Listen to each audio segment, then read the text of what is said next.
Cześć, Bartek Urban. Zapraszam do testu Volkswagena Golfa. I to nie byle jakiego Golfa, tylko modelu GTI.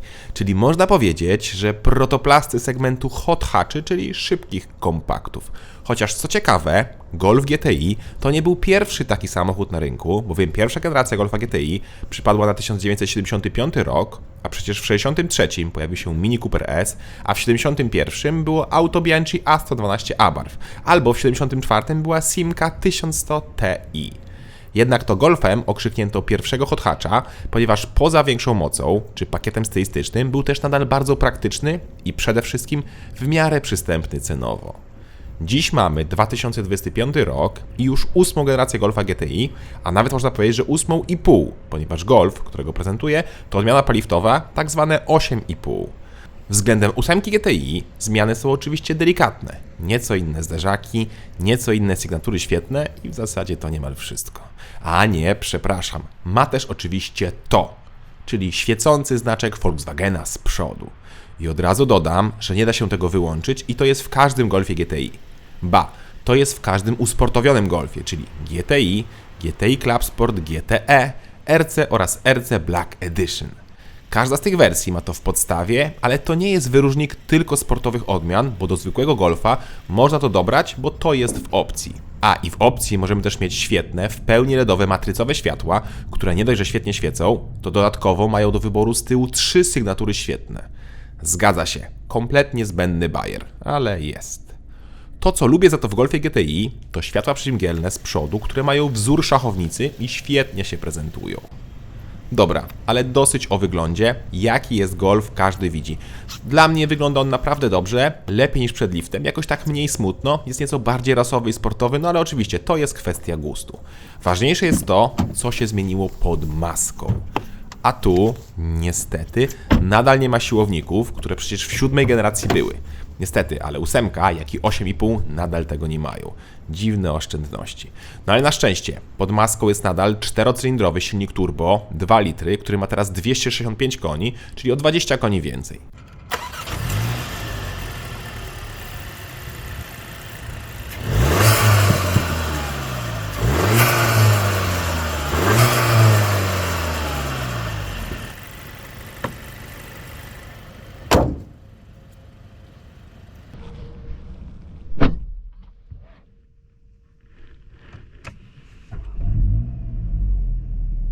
Moment obrotowy pozostał na tym samym poziomie, czyli nadal jest 370 Nm.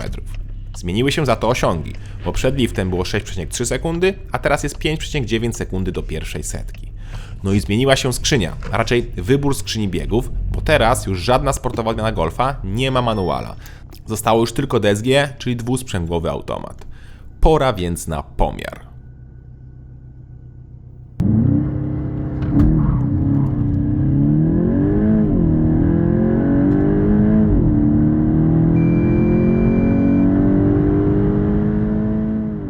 Wynik to świetne 5,8 sekundy, czyli o 1/10 sekundy szybciej niż deklaruje producent.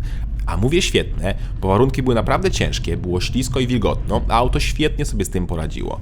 Tutaj muszę pochwalić kontrolę trakcji, która naprawdę świetnie rozdziela i dawkuje moc. Robiłem testy z wyłączoną trakcją i mój najlepszy wynik to 6,3 sekundy. Auto za dużo się ślizgało. Myślę, że na suchym, w idealnych warunkach da się tu zrobić wynik na poziomie 5,5 sekundy. Bardzo ładnie.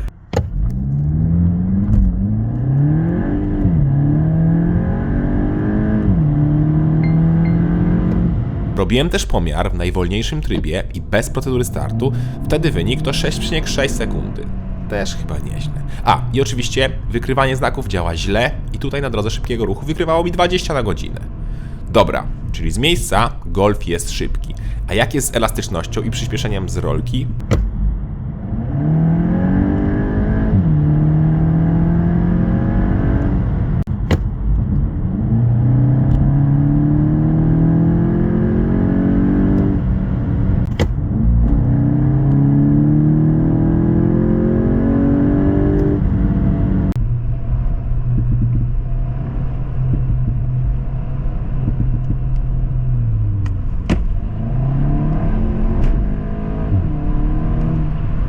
Jak widzieliście, jest opóźnienie w wolniejszych trybach, ale na sport jest już naprawdę bardzo małe.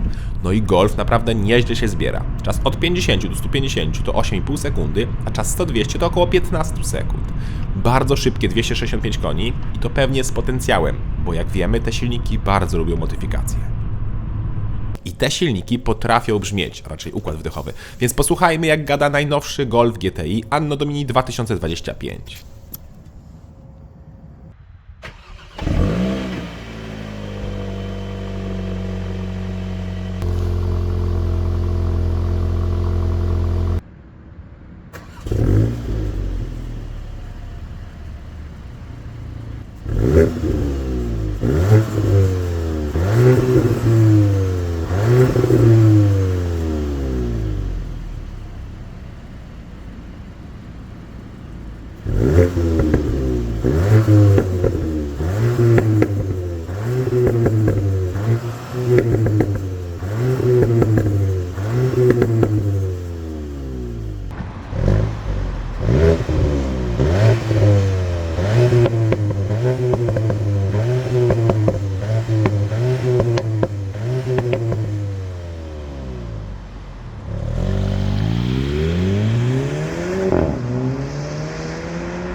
No nie jest źle. Poważnie, auto coś tam sobie lekko strzela, coś tam sobie lekko pierdzi przy zmianie biegów, czuć, że to wszystko jest stłumione, ale słychać wydech. To nie jest poziom Megane RS czy Hyundai i30N, ale ani jednego, ani drugiego auta już nie kupimy, a Golf GTI nadal jest i zaczął coś tam gadać. Mam wrażenie, że nawet gada nieco lepiej niż przedliw, czyli 8 GTI, ale może po prostu dawno go nie słyszałem. I co ważne, w kabinie też słychać wydech, więc polecam jeździć, jak się oczywiście możecie, z położoną kanapą i wtedy jest dużo fajniej.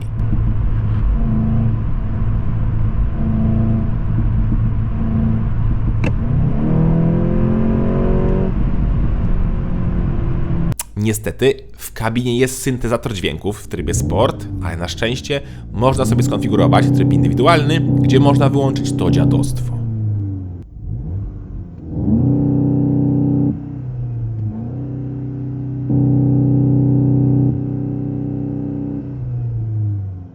Swoją drogą, ten Golf miał opcjonalne zawieszenie adaptacyjne DCC, które ma aż 15 różnych ustawień. Tak, jest aż 15 ustawień, od super miękkiego do super twardego. I tak, 8 GTI też tak miała, ale nadal mnie to dziwi, że jest aż tak dużo ustawień. Pomiędzy skrajnymi położeniami czuć bardzo mocną różnicę, ale pomiędzy pojedynczymi już trzeba być pewnie kubicą, żeby to wyczuć. Ja nim nie jestem. Ale przyznać trzeba, że zawieszenie jest super zestrojone, nawet jeżdżąc po gorszych drogach nie czuć, jakbyśmy jechali deską. Jest sztywno i sprężyście, ale nie za twardo. Zawieszenie jest naprawdę bardzo dobrze zestrojone.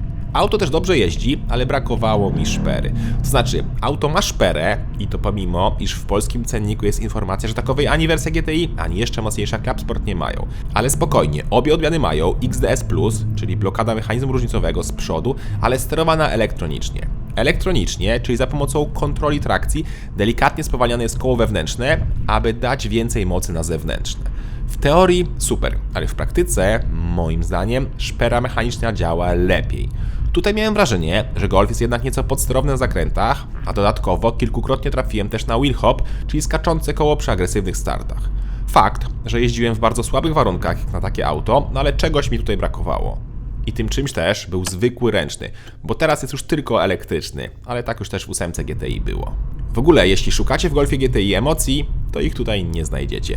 To jest po prostu bardzo szybki samochód, ale daleko mu do auta, które po jednej przejażdżce skradnie wasze serce i od razu pomyślicie, ja tego chcę. Nie. Golf GTI, jak skrada serce, to bardzo powoli, o ile w ogóle to zrobi.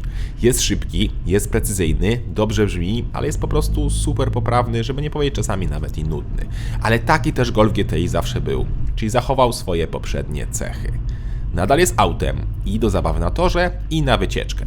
A na wycieczce odwdzięczy się w miarę akceptowalnym spalaniem. W mieście oczywiście jest to minimum 9-10 litrów, a raczej więcej, a na trasie przy 120 jest to 7,5, a przy 140 niecałe 9. Nie są to rewelacyjne wyniki, ale też złe nie są. Są przeciętne. Bak paliwa ma 50 litrów. A jak jesteśmy przy pojemnościach i wymiarach, to pora na wymiary GTI. Golf GTI waży 1454 kg i ma 4,29 m długości, 1,79 m szerokości oraz 1,47 m wysokości.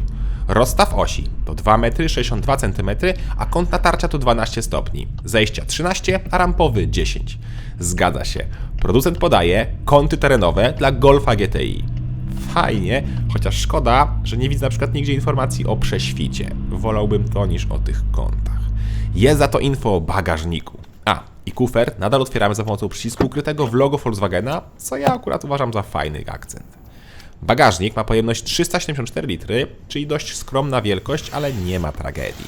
Podłogę można opuścić, zamontować niżej albo całkowicie ją wywalić i wtedy widzimy koło dojazdowe i zestaw kluczy. Jak ktoś się nie boi, to też można zostawić w garażu. Poza tym są małe boczne przegródki po bokach, gniazdo pod zapalniczkę czy haczyki na zakupy. Z tego poziomu też da się położyć tylną kanapę, jak ktoś ma w miarę długie ręce.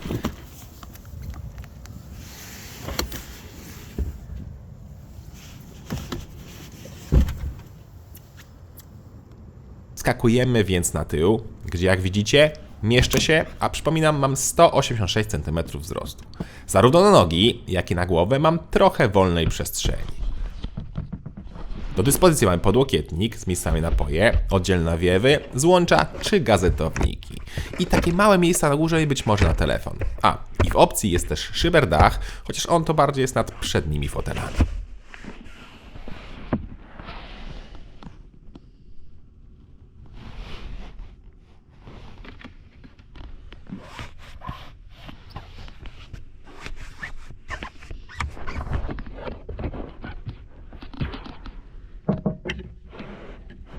No właśnie, przednie fotele. Pewnie już zauważyliście, iż z tyłu, ale Golf GTI ma nadal kraciastą tapicerkę w podstawie, którą uważam za świetną. To jest już taka klasyka dla Golfa GTI i w życiu bym nie chciał wybrać skórzanej tapicerki, która jeszcze wymaga dopłaty 11 000 złotych. GTI ma mieć kratę i już. A same fotele to kubełki ze zintegrowanym zagłówkiem i są one bardzo wygodne. W zasadzie to nie jest taki kubeł, bardziej taki sportowy stałek, no coś jak półkubełki. Łatwo w nich wybrać wygodną pozycję, choć jak dla mnie powinno się siedzieć nieco niżej, wtedy byłoby jeszcze bardziej rasowo. No ale tak pewnie jest bardziej komfortowo. I plus, że w aucie są 3 złącza Isofix. 2 z tyłu i 1 z przodu na miejscu pasażera.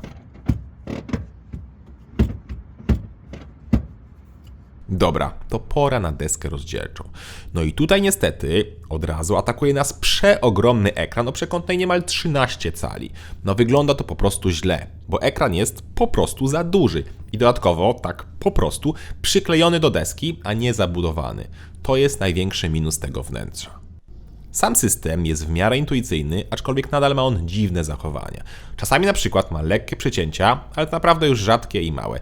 Gorzej, że na przykład miałem 2 razy taką sytuację, że nie mogłem podgłośnić audio, które leciało sobie z telefonu.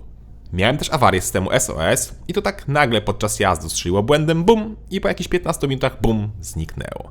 Raz też nie mogłem otworzyć auta bezkluczykowo, dało się to tylko za pomocą kluczyka, trzeba było kliknąć. Z drugiej strony mogłem zamknąć bezkluczykowo, ale otwierałem się znowu kluczykiem. Po paru godzinach wróciło to do normy. No to takie dziwne anomalie, niczym złe duchy z początków tego systemu Volkswagena, który przecież działał koszmarnie, wieszał się i resetował. Tu się nie wieszał, ale jak słyszycie, no jakieś lekkie przygody były. Miło, że wreszcie ta belka pod ekranem jest podświetlana, ale i tak ja chciałbym, żeby klima wróciła do fizycznych przycisków, tak jak to kiedyś było. A tu jest już wszystko dotykowo, podobnie jak światła z boku czy szyberdach na dachu. Fizyczne przyciski były dużo wygodniejsze w obsłudze i można było nimi sterować praktycznie bez odrywania wzroku od drogi. Drugi ekran, który też jest standardem w GTI, to cyfrowe zegary, które mają mnóstwo konfiguracji, kilka motywów i kilka kolorów. Cieszę się, że są klasyczne, okrągłe motywy oraz jest możliwość na przykład wrzucenia sobie temperatury samochodu. To lubię. Dobra, to sprawdźmy materiały i spasowanie.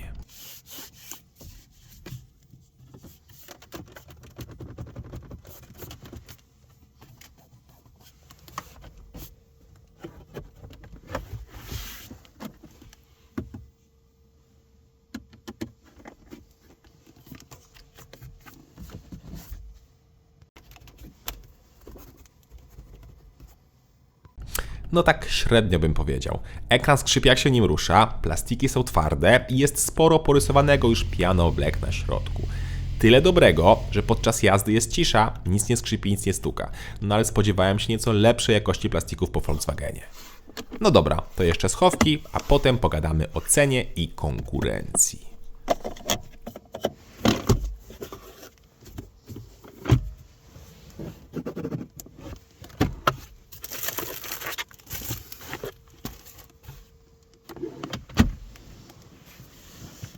Cena nowego Golfa GTI zaczyna się od 183 tysięcy złotych, a testowany egzemplarz kosztował około 215 tysięcy złotych.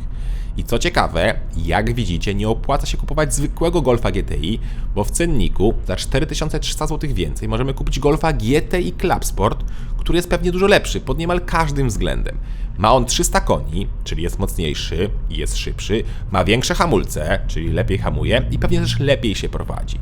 Nawet jakby się okazało, że Club Sport jest nieco twardszy, to i tak uważam, że trzeba jego wybierać, a nie zwykłego Golfa GTI. Bez sensu też, a raczej szkoda, że konkurencja dla Golfa GTI z roku na rok się wykrusza. Od dawna nie ma już Peugeota 308 GTI, odpadły też już świetne Renault Megane RS oraz Hyundai i30N. I teraz zostały chyba tylko 3 auta w tej klasie przednionapędowych hot hatchy. Mamy Golfa GTI, Honda Civic Type R oraz Forda Focusa ST. Civic Type R jest jeszcze mocniejszy, bo ma aż 330 koni, ma mechaniczną szperę i jest genialnym autem, ale też kosztuje w podstawie 262 tysiące złotych. Co prawda ma on od razu pełne wyposażenie, no ale nawet wtedy jest ponad 40 tysięcy złotych droższy niż Golf, a to bardzo dużo. I Civic ma tylko skrzynię manualną, co dla niektórych może być wadą.